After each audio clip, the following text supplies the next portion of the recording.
আমাদের বেশিরভাগ আন্দোলন ভণ্ডুল হয়ে যায় নেতৃত্বের একটা কারাকারির কারণে। তো এই আন্দোলনে এই বিষয়গুলো আসলে ছিল না। এই বিষয়গুলো সব ছাত্র সংগঠনে একটা আন্ডারস্ট্যান্ডিং ছিল একদম শুরু থেকেই, এবং তারা তাদের লোকবল পাঠাইছে এখানে তাদের মতো করে। রাজনৈতিক দলগুলোর সাথে এক ধরনের সমঝোতা ছিল, অলিখিত সমঝোতা, আমরা কখনো বসি নাই, পরিকল্পনা করি নাই। যেমন বিএনপি তারা শুরু থেকেই এই আন্দোলনটাকে বলছিল সাধারণ শিক্ষার্থীদের আন্দোলন, আমাদের নৈতিক সমর্থন আছে। তারা কখনোই বলে না এটা আমাদের আন্দোলন, এবং এটা তাদের আন্দোলন ছিলও না।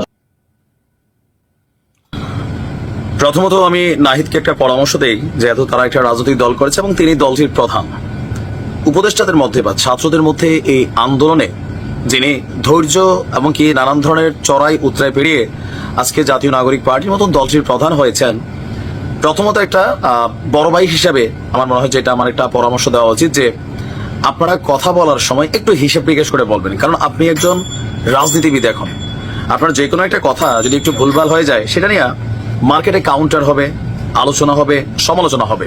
কারণ বাংলাদেশের রাজনৈতিক দলগুলো একে অন্যকে কখনো ছাড় দেওয়ার মেন্টালিটিতে হাঁটে না। আর যেহেতু বিএনপি একটা বড় মাপের রাজনৈতিক দল, এই মুহূর্তে যদি নির্বাচন হয় জরিপ লাগে না, যে কোনো মানুষই বোঝে যে ক্ষমতার কাছাকাছি বিএনপি যাবে।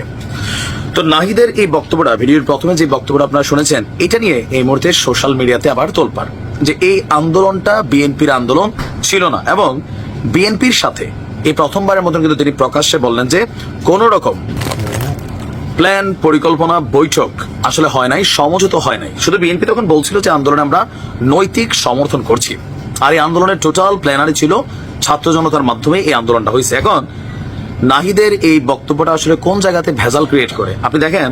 বিএনপির যারা বড় বড় নেতা আছেন তারা দাবি করছেন যে এই আন্দোলনটার পেছনে এটার গতিকে বাড়াতে, অথবা এই নাহিদ সার্জিসটা যখন ডিবি অফিসে ছিলেন তখন এই আন্দোলনটার গতি বৃদ্ধি করা, যাত্রাবাড়ি সহ বিভিন্ন জায়গায় যে প্রতিরোধ গড়ে তোলা, দেশের মধ্যে যে হঠাৎ করে আমরা রাস্তায় মানুষ টানতে দেখছি, এটার পেছনে যারা যারা ভূমিকা রেখেছেন এদের মধ্যে বিএনপি অন্যতম, এবং এদের প্রায় 450-500 ছাত্র অথবা জনতার মধ্যে মারা গেছে যারা বিএনপির রাজনৈতিক পরিবারের সাথে কানেক্টেড।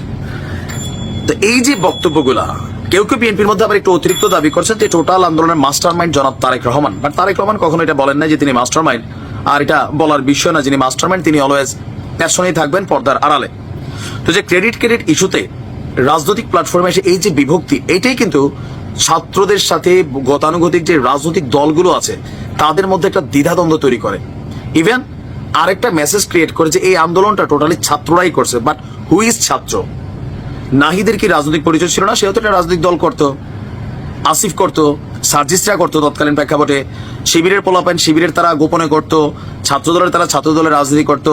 পিওর ছাত্র কোনো রাজনীতি করে না এমন ছাত্র হয়তো বাংলাদেশে খুব কমই ছিল, বিশেষ করে প্রাইভেটে হয়তো থাকতে পারে, কিন্তু প্রাইভেটের তারাও তো কোনো না কোনো দলকে রিপ্রেজেন্ট করে ব্যক্তিগত জীবনে। সো এই আন্দোলনটা রাজনৈতিক দলের বাহিরে শুধুমাত্র নাহিদ সার্জিস 5-10 জন আর 50 জন মেরে আন্দোলনটা কিন্তু আসলে গতি পায় নাই। এখানে টোটাল খেলার পিছনে শিবির আমাদের না সবচেয়ে বড় ভূমিকা রাখছে। আর একটা পর্যায়ে এসে বিএনপি তাদের সর্বশক্তি, অর্থনীতি, লোকবল সবটাই কিন্তু প্রয়োগ করছে। সো এই আন্দোলনটা বিএনপির ছিল না, কথাটা এইভাবে না বলে বলা যেত এই আন্দোলনটা ছিল সবার আওয়ামী লীগ বিরোধী যারা। আপনি বিএনপির ছিল না তার মানে জামাতের ছিল, মানে এটা গণ অধিকার পরিষদের ছিল। একটা ব্যস্ত লাগতেছে কথাটার মধ্যে। সো নাহিদ যখন কথা বলবেন আপনি বুঝে শুনে বলতে হবে, কারণ আপনার কথাকে সবাই কাউন্টার করবে। এই আন্দোলনটা যারাই করছে বাংলাদেশে এন্টি আওয়ামী লীগ, এবার হোক এটা একটা পোষা প্রাণী, মানুষ, কীট পতঙ্গ যারাই ছিল তারাই কিন্তু করছে। সো এখানে ডাইরেক্ট কাউকে বাদ দিয়ে দেওয়া অথবা তাদের ভূমিকা নিয়ে প্রশ্ন তোলা, এটা কিন্তু আপনার মতন একজন পলিটিশিয়ানের জন্য আগামী দিনে নানান ঝামেলার কারণ তৈরি করবে। ভালো থাকুন।